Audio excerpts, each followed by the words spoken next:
Bagaimana mungkin aku belum pernah menginjakan kaki ke tempat yang sedekat ini denganku sebelumnya? Itu cukup gelap dan seram. Andai saja itu terselimuti bunga, maka benar-benar seperti kastil Disney. Oh, ada seseorang di sini. Aku pergi untuk menyapa hai, tapi dia tidak terlihat ramah. Pergi dari tempat menyeramkan ini sebelum tempat ini menyedot nyawamu, gadis muda. Jadi itu artinya kau tak lagi bekerja di sini? Pelayan itu menggelengkan kepalanya sebelum bergegas pergi. Ini dia kesempatanku. Hai guys, Jocasta di sini. Dan kastil mirip Dracula ini tak lain tak bukan milik Tuan Joseph William. Kalian tanya siapa dia? Aku juga penasaran. Yang ku tahu dia itu kreditur orang tuaku. Dan aku di sini untuk memintanya memperpanjang tenggat waktu untuk hutang mereka. Tapi karena salah satu pelayannya baru berhenti, aku bisa bekerja di sini untuk membayar hutang, ya kan? Halo, aku Jocasta, pelayan baru Anda. Tak ada jawaban, apa masuk saja? Kalau begini ini salah pelayan lama karena membiarkan gerbang terbuka. Jadi aku harus temukan jalan masukku sendiri. Halo, aku pelayan yang baru. Tuan, apa Anda di sini? Tidak, tak di sini. Juga tak di sini. Apa ia masih tidur di jam ini? Oh, di sana ia rupanya. Hah? Ia tak tua dan berambut kelabu seperti bayanganku. Aku memperkenalkan diriku, kemudian dia kembali ke lukisannya dan dengan dingin berkata, melunasi hutangmu? Baiklah, mari kita lihat seberapa lama kau akan bertahan. Tapi camkan saja, jangan pernah membuatku marah. Oh Tuan, Anda tak perlu khawatir apapun. Aku bahkan tak akan memperhatikan Anda. Tapi ternyata dia bukannya tak mengkhawatirkan apapun. Dia sebenarnya sungguh sulit. Tirai harus tetap tertutup di malam hari. Sama sekali tak boleh ada suara gaduh. Dan tempat tidurnya sangat terlarang. Siapa yang memberimu izin untuk duduk di sini? Aduh, aku lupa. Aku harus tetap menjaga jarak 3 meter darinya sepanjang waktu, bahkan saat makan. Akhirnya waktunya beristirahat. Meski aku sudah bekerja di sini beberapa hari, aku masih belum terbiasa dengan aturan konyol Tuan Joseph. Hah? Apa itu yang menatapku? Ah! Tikus! Ada tikus, tolong! Apa yang membuatmu menjerit di jam seperti ini? Beraninya kau mengganggu tidurku. Tuan, selamatkan aku. Itu dia. Itu datang. Dia berdiri gagah seperti satria, siap melawan sang binatang buas. Lihat dadanya yang bidang, rambutnya, wajahnya yang tegas, dan setiap gerakannya begitu halus. Tikus menjijikkan itu akhirnya lari ketakutan. Sungguh melegakan. Kau meributkan hal yang tak penting. Pindahlah ke ruang lain besok. Yang ini terlalu kumuh. Jika dilihat lebih dekat, tuanku yang cerewet ini terlihat cukup tampan, bukan? Ya, tinggal di sini tidak terlalu buruk setelah aku memahami peraturannya. Bawakan aku secangkir teh. Ya Tuan, silahkan. Berikan padaku. Hah? Apa kami sudah tak melakukan jarak aman sekarang? Dengan bersemangat ku berikan padanya cangkir teh itu, tapi dia melewatkannya dan teh tumpah ke sekujur tubuhnya. Si bodoh ceroboh, apa kau tak bisa lihat apa yang sedang kau lakukan? Dengan segera ku usap noda di bajunya dan minta maaf sebesar-besarnya, tapi dia meraung lagi.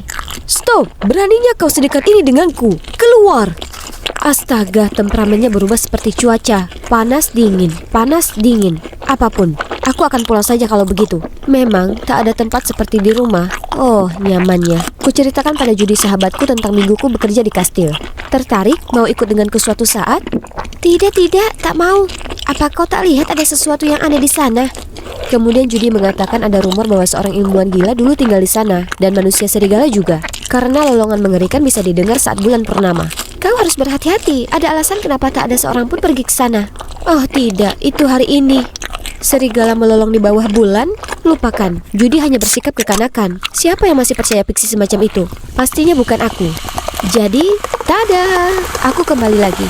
Jujur, aku butuh pekerjaan ini. Aku tak bisa biarkan dia memecatku, bahkan jika harus memohon di kakinya. Tapi, di mana dia? Haruskah aku?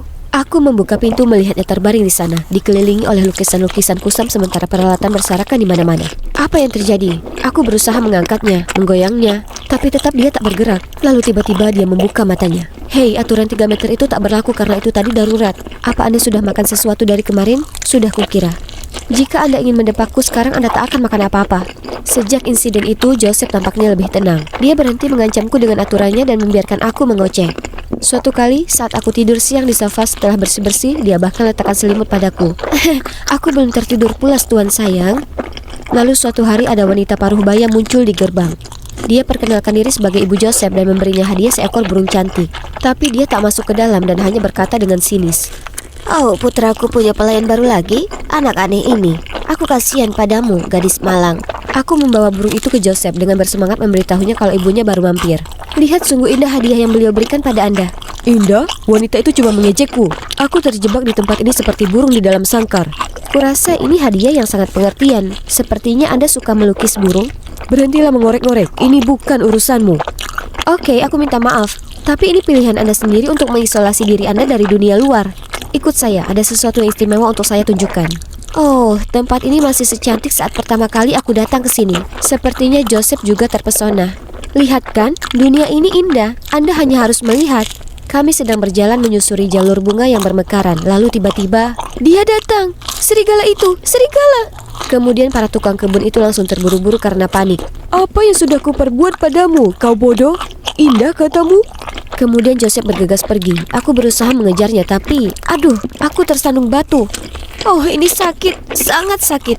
Kalau begitu biar kuoleskan krim antiseptik ini.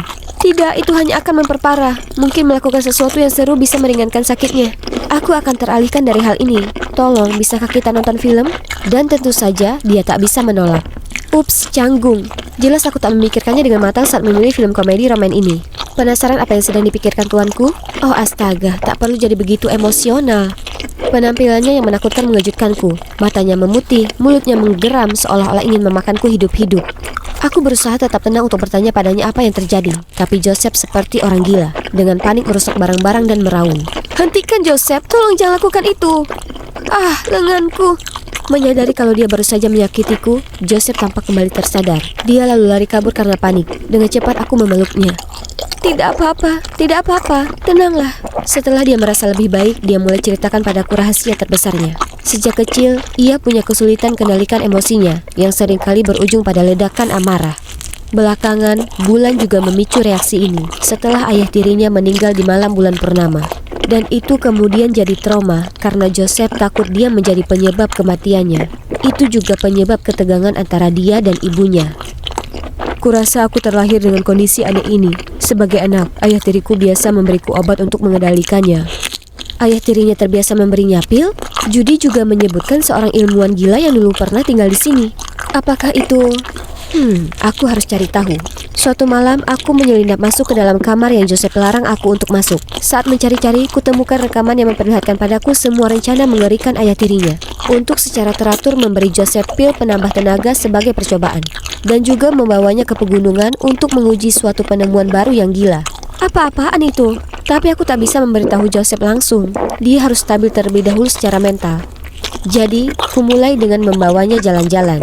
Dan saat dia cukup nyaman, kusarankan kami jalan ke pusat kota untuk berbelanja. Dia seperti landak yang selalu menusuk-nusuk setiap kali ada orang yang tak sengaja menyentuhnya.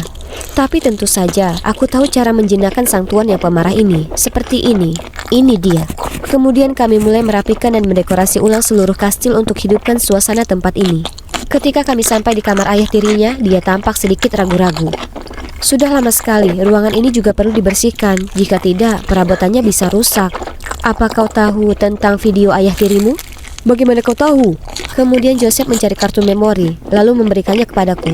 Aku sangat takut jadi kusembunyikan dan tidak pernah berani melihatnya. Aku pernah ingin menghancurkannya, tapi setelah dipikir-pikir, foto ini berisi foto-foto terakhir ayah tiriku. Jadi aku selalu menyimpannya di sini. Hah? Bukan ini yang kumaksudkan. Jadi ada video lain selain yang kulihat? Ini mungkin bisa menjelaskan semuanya. Jika Anda tidak keberatan, bolehkah saya menonton video itu? Saya cukup penasaran. Sejak hari itu kami tidak pernah membicarakan video itu lagi. Sebagai gantinya kami berjalan-jalan, memasak, dan bermeditasi bersama. Dan jadwal hari ini adalah pameran seni ini. Lihatlah wajahnya yang terkejut. Lukisan itu terlihat familiar ya kan? Jangan bilang Anda tak mengenali karya Anda sendiri. Tampaknya setiap lukisan menceritakan sebuah kisah. Saya tak sabar untuk mengetahui siapa artisnya. Mereka haruslah orang yang berpengalaman dan mendalam. Saya tahu pujian ini akan membantunya menghapus keraguan dirinya. Sepulang dari pameran, kami mencium aroma sedap yang berasal dari ruang makan. Siapa itu? Itu Ibu Joseph. Joseph tampak terkejut dengan kehadiran ibunya, tetapi aku tidak, karena aku adalah sutradara di balik adegan ini. Bahkan diam-diam aku memintanya untuk menyelenggarakan pameran itu. Menonton video itu menjelaskan segalanya. Pada malam yang diterangi cahaya bulan itu, ilmuwan gila tersebut membawa Joseph ke pegunungan untuk menguji efek ramuan penambah kekuatan super. Tetapi ketika dia lihat Joseph bereaksi secara tidak normal, dia panik dan melarikan diri, sehingga kecelakaan terjadi. Itu bukan kesalahan Joseph, dia nyatanya adalah korban. Kukatakan kebenaran itu ke Ibu Joseph sebelumnya, yang berujung rekonsiliasi menyentuh ini. Sekarang setelah semuanya jelas, mereka telah melepaskan beban di hati mereka. Ibunya memutuskan pindah ke sini untuk membantunya mengatasi trauma akan bulan bersamaku. Oh, dia juga cerita padaku tentang dia menjatuhkan cangkir teh dengan sengaja sebagai alasan untuk menjauhkanku agar aku aman. Betapa manis dan perhatiannya dia. Oh, siapa yang membiarkan tirai ini terbuka? Aku bergegas menutupnya ketika tiba-tiba ada tangan menyentuh tanganku dengan lembut. Sebelum kau datang, aku sungguh tak mengira kalau aku akan punya keberanian menghadapi cahaya bulan. Tapi Jocasta, dengan adanya dirimu di sisiku sekarang, segalanya terasa mungkin.